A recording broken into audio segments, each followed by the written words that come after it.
হিন্দুস্তান করি, আমরা বলছি বাপ কা হিন্দুস্তান আমারে বাপ কা হিন্দুস্তান। এখানে ওয়াকাফ নিয়ে এই যে বজ্জাতিগুলো ওরা করে, যা কিছু পাচ্ছে করে যাচ্ছে ওয়াকাফের নামে, যত রাজ্যে দুর্নীতি করে যাচ্ছে। কালকে পারলে বলবে হাইকোর্টটা ওয়াকাফের, বিধানসভাটা ওয়াকাফের, পার্লামেন্টটা ওয়াকাফের, বাপচোদ্দ পুরুষের সম্পত্তির মতন যদি বলে, তো তার বিরুদ্ধে তো মোদী সরকার বলবে, আর কেউ বলুক না বলুক। আমরা ভোট ব্যাংকের পলিটিক্স করি না।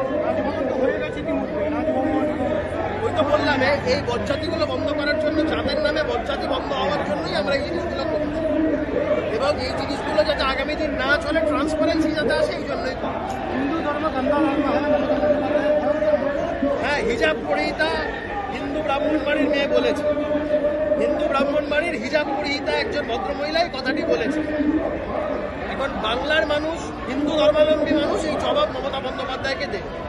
এই যে হিজাব করে আল্লাহু আকবার করতে পারে, হিম্মত থাকলে একটা গেরুয়া ভেট্টি বেঁধে রামনবমী মিছিল আটকে নাকি কত বড় হিন্দু ব্রাহ্মণ বাড়ির মেয়ে বলছি তো, আমি তো এর আগেও বলেছি, কত বড় হিন্দু ব্রাহ্মণ বাড়ির মেয়ে দেখবো রামনবমীর মিছিল একটা গেরুয়া ভেট্টি করে আটুন না, সব বেরিয়ে যাবে। মুখ্যমন্ত্রী 30% নিয়ে থাকুক, আমরা 70% কথা বলি,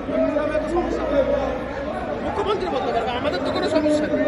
আমার মুখ্যমন্ত্রীর পরিচয় নিয়ে সন্দেহ আছে, মুখ্যমন্ত্রীর আদতে তার কি পরিচয়, এই পরিচয়টা নিয়ে আমার সন্দেহ আছে। আমি আবারও বলছি, আমার মুখ্যমন্ত্রীর পরিচয় নিয়ে সন্দেহ আছে।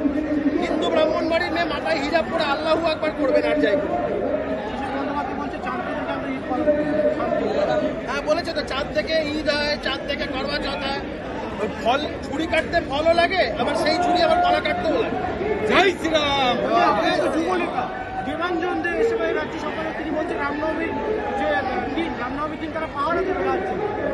এখন সিপিএম এর যে অবস্থায়, বাড়ি পাহারা টাহারা দেওয়ার জন্য ওদের লাগবে, সিকিউরিটি এজেন্সি খুলে রাখুক, ওদের পাহারা টাহারা দেওয়ার হলে ওদেরকে চেয়ে নেবে, এমনি ওদের আর কোনো গুরুত্ব নেই। যেখানে পাহারা টাহারা দরকার হবে, পার্টিটা তুলে দিয়ে ওটাকে সিকিউরিটি এজেন্সি করেই দেবে, যার যেখানে পাহারা টাহারা দেওয়ার জন্য লাগবে, দারোয়ান টারোয়ান লাগবে, ওদের থেকে চেয়ে নেবে। বলছি মদন মিত্র একটা ভয়ঙ্কর উক্তি করেছে, ঠিক কিছুক্ষণ আগে মদন মিত্র বলছেন যে, কখন বলেছে? সকালে বলেছে না সন্ধ্যে? তাহলে যারা অশান্তি করার চেষ্টা করবে তাদেরকে বলেছে। দেখুন, রামনবমীর মিছিলগুলো ম্যাক্সিমাম সন্ধ্যেবেলার পরে, সন্ধ্যেবেলার পরেও কথা বলার অবস্থায় থাকে না, আবারও দেখে নেওয়ার অবস্থায় কে থাকে? বললাম সন্ধ্যেবেলায় ম্যাক্সিমাম মিছিলগুলো হবে, সন্ধ্যেবেলার পরেও কথা বলার অবস্থায় থাকে না, ধোলাই কি দেবে? ওকে ধরে ধরে চলতে হয়, তখন কথা বলার অবস্থায় থাকে না, ও দেবে ধোলাই।